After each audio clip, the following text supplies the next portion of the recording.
The most bizarre funerary practices ever. What if I told you that right now, in 2024, there are families sitting down to dinner with their dead relatives?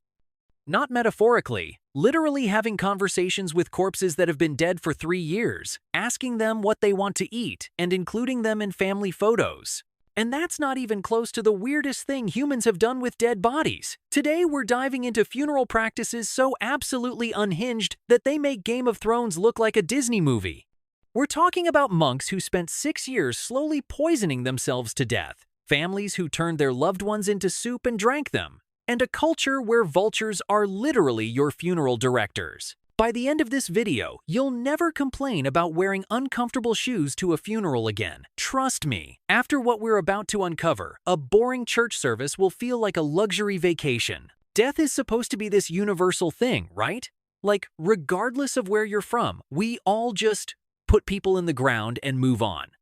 Well, turns out humans have been absolutely creative with corpses for thousands of years, and I'm not talking about Egyptian pyramids. That's amateur hour compared to what we're about to explore.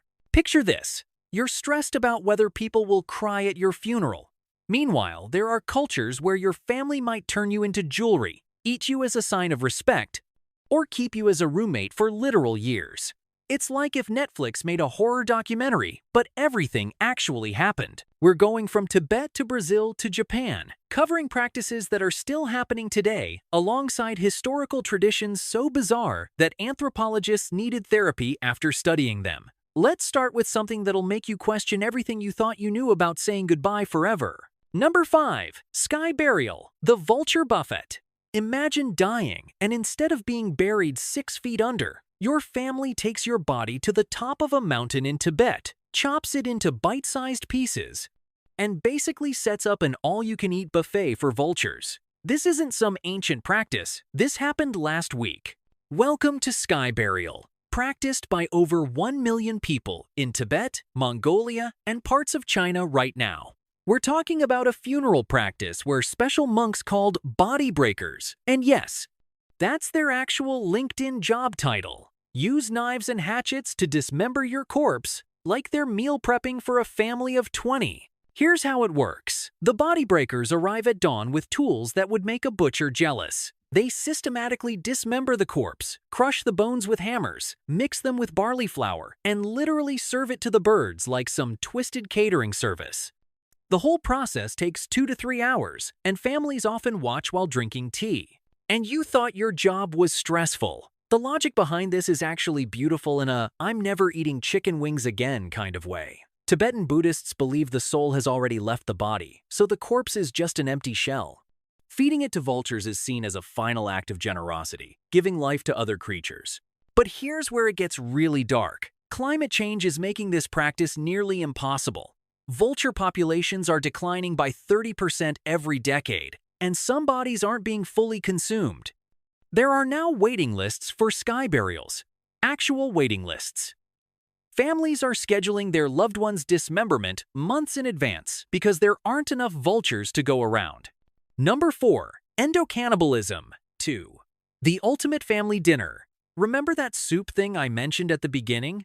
Welcome to the Wari people of Brazil, who practiced something called endocannibalism until 1966. And before you ask, yes, endo means they ate their own family members. But plot twist.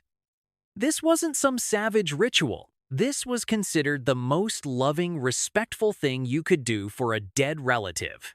The Wari believed that letting a body rot in the ground was absolutely disgusting and disrespectful. So instead, they would roast the deceased, grind up the bones into powder, and mix them into a corn-based drink that the entire extended family would consume during a ceremony that lasted 3 days. Think of it like a really, really dark version of sharing a meal to remember someone, except the someone is the meal. Anthropologists who studied this practice found that families would cry while eating their relatives, not because they were grossed out, but because they were overwhelmed with love and grief. The act of consuming the body was seen as keeping the person's essence alive within the family forever. Here's the part that'll mess with your head: the taste. Researchers documented that human flesh, when prepared Wari style, tastes like pork but with a slightly sweet aftertaste. The bone powder mixed into the corn drink was described as chalky, but not unpleasant. There are actual academic papers with detailed flavor profiles of deceased family members. Imagine writing that Yelp review. The Brazilian government banned this practice in 1966, forcing the Wari to adopt Western burial methods.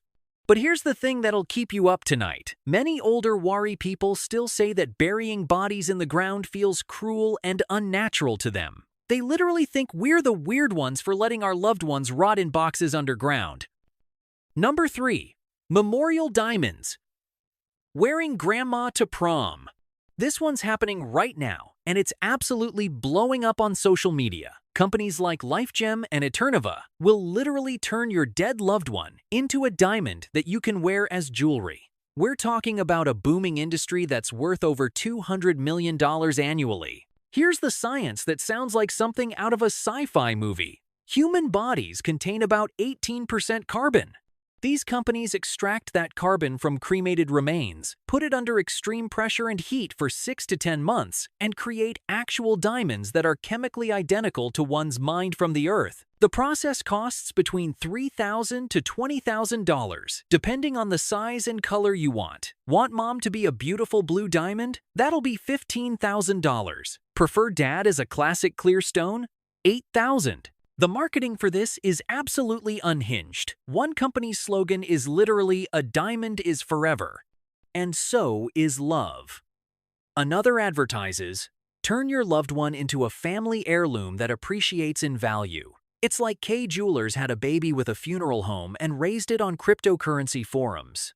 But here's where it gets really weird. Some people are doing this while they're still alive. There's a growing trend of people having their wisdom teeth or hair turned into diamonds as living memorials to themselves. Imagine wearing a ring made from your own tooth to your high school reunion.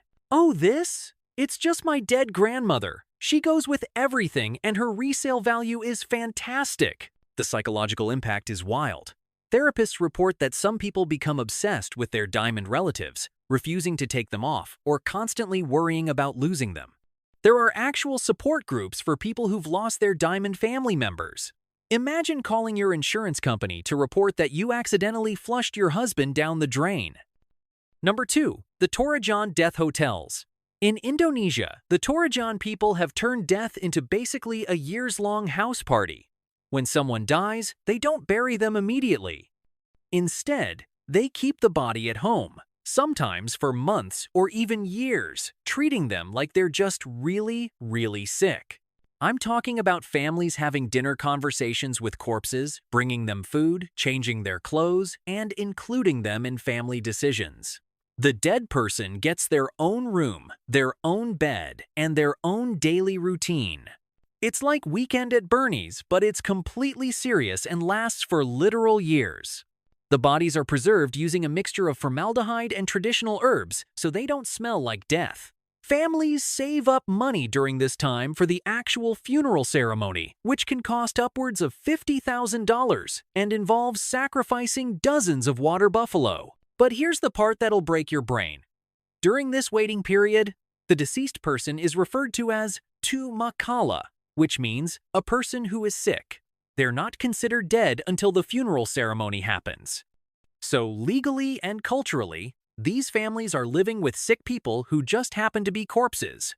Children grow up having conversations with dead grandparents. Teenagers bring their boyfriends home to meet their deceased uncle. Wedding photos include family members who've been dead for 2 years but are still sitting at the dinner table. Imagine trying to explain this to your college roommate. "Oh, that's just my dead dad. He's been sick since 2019. The psychological adaptation is incredible. Anthropologists found that Torajan children show no fear or trauma from living with corpses because it's completely normalized. Meanwhile, Western kids need therapy after seeing a dead goldfish. Number 1. Sokushin Butsu, the self-mummifying monks. This is it. The most absolutely insane funeral practice ever. Japanese Buddhist monks who literally mummified themselves while they were still alive. And I don't mean they died and then got mummified. I mean they spent years slowly killing themselves in the most methodical, horrifying way possible to achieve living death. Between the 12th and 19th centuries, over 1,000 monks attempted this process. Only 24 succeeded, and their mummified bodies are still on display in temples across Japan today. Here's the process. Phase 1. The monk stops eating all grains, fruits, and legumes for 1,000 days. They survive only on nuts, seeds, and tree bark while doing intense physical exercise to burn off all body fat. Phase 2. They stop eating everything except pine needles, tree roots, and a special tea made from urushi tree sap, which is literally poisonous and causes vomiting and rapid fluid loss. This tea kills bacteria and makes the body unsuitable for decay. They're essentially pickling themselves from the inside. Phase 3. The monk enters a small underground chamber barely larger than their body, with only an air tube and a bell. They sit in meditation until they die, ringing the bell once daily. When the bell stops, the other monks seal the chamber. Phase 4. After 1,000 more days, they open the chamber. If the body is perfectly preserved, the monk becomes a living Buddha. So basically, it's a 6-year suicide process with a 2.4% success rate. These monks had worse odds than getting into Harvard. The most famous successful case is Shinyokai Shonin, whose mummified body has been sitting in perfect meditation pose since 1783. The Japanese government banned this practice in 1879, but some scholars believe it might still be happening in secret. So here we are in 2024, where people spend $200 on skincare routines, while throughout history humans have been turning their dead relatives into soup, jewelry, and permanent house guests. The weirdest part? Every single one of these practices made perfect sense to the people doing them. Meanwhile, we pump bodies full of formaldehyde, put them in $20,000 caskets, and bury them in manicured lawns while spending thousands on flowers that die in a week. And somehow we think we're the normal ones. At least when the Wari ate grandma, they didn't have to visit a cemetery and pretend to have deep conversations with a headstone. But here's what's really wild. Social media is changing death practices faster than any government ban ever could. TikTok has over 50 million views on videos tagged alternative funeral practices. Gen Z is literally shopping for their own funeral practices like they're choosing a Netflix series. The diamond companies are seeing a 300% increase in pre-orders from people under 30. And here's the final twist that'll haunt your dreams. There are rumors that self-mummifying monks might still exist. In 2019, a Japanese documentary crew investigated reports of monks who had disappeared from remote temples. Security footage showed these monks purchasing large quantities of pine bark and urushi tree sap, the exact ingredients used in the self-mummification process. So the next time you're stressed about whether people will remember you after you die, just remember, somewhere in the world, there might be a monk planning his own death for 6 years. A family is having dinner with their 3-year dead grandfather, and someone is wearing their deceased mother as a tennis bracelet to brunch.